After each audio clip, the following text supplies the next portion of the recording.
Hey, welcome to the DIY McLeod channel. Thanks for checking out the video. If it helps, consider subscribing.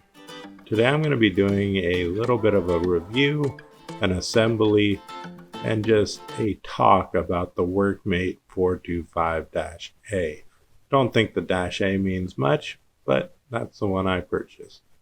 So, as far as the Workmate 425-A goes, at least mine. I'm going to specify this was my unit. I don't know if others are different, but I'm just going to review the one I got. And I will say right away, I was not thrilled with it.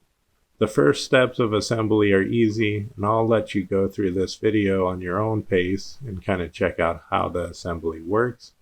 But let me just say, as far as the product goes, this was one of the most underwhelming products I have purchased in a while, at least my single unit. There are many issues I run into later in the video. I'll talk about those, but just to front load the video with that, I want to let people know, as far as my channel goes, I do a lot of tool reviews, a lot of making things, and I don't think I've ever had anything negative to say about an item till now. So keep that in mind as we go through this video. So the problems are not with assembly. Assembly is fairly straightforward, even though the instructions I wouldn't say are great.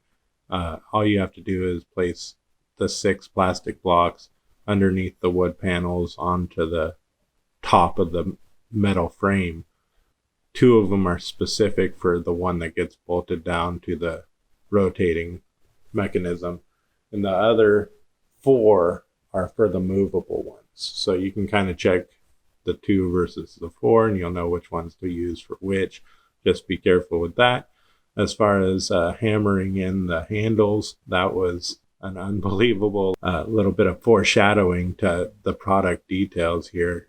When you have to hammer in something rather than just use, I don't know, bolt or so many other options that would have been available to the Black & Decker engineering team who designed this. And that's the thing. It's the Black & Decker engineering team, I think, who would have made the choices that somewhat limit the use capabilities of this item. It's not an issue with the actual manufacturing. It's an issue with the choices to use rivets over bolts. It's the choices to use non-threaded inserts. When you're bolting in these wood pieces, it's just into plastic without any threads. And I get it, it will hold, but if I want to remove it and put it in again, or if I have an issue, I already do have issues. I have an issue where my top is warped quite a bit. And so I contacted Black & Decker. I'm assuming they will send me a new little wood panel, but I now have to disassemble the old one and then bolt that back into a threaded plastic piece, or non-threaded. Now it's threaded a little bit, but over time that's not going to last. They could have just inserted a metal thread and been able to take it out and back in with ease.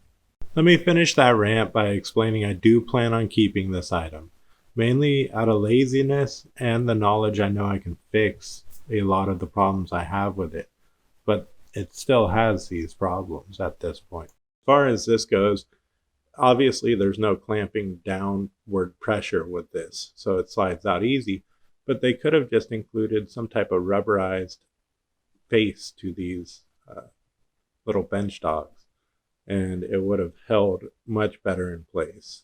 Even though I know it's not expected to hold downward pressure, at least it wouldn't slide out as easily as it does. This unit not only has those issues, but the biggest issue is it just wobbles, and it wobbles because of these rivets they're using versus bolts. Also, mine came with the little track off its spindle. The track had a split in it as well upon arrival.